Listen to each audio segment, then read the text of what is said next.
Näissä tilanteissa Heinemäen, jos itse olisin coachi, niin laittaisin hänet ilman muuta juuri näissä tilanteissa. Koko voittaa aloituksen, siinä on Kaapolla paikka. Nyt muuten lähdetään hakemaan. Kaapo! Kaapo Kelkkinen, jumaliste, mikä seppä! Ei hyvänen aika, mikä äijä!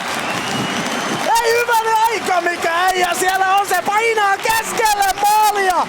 Se painaa keskelle maalia! Ota siihen ihan pienen kiven!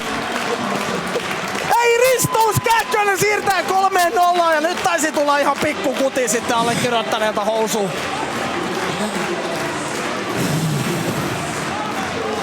Eihän tää jääkiekkopeli voi hienommalla tavalla päättyä. Ei todellakaan. Tasahan meidän tulla aikuiselle ihmiselle saatana tippa silmään. Maalivahti tekee maalin.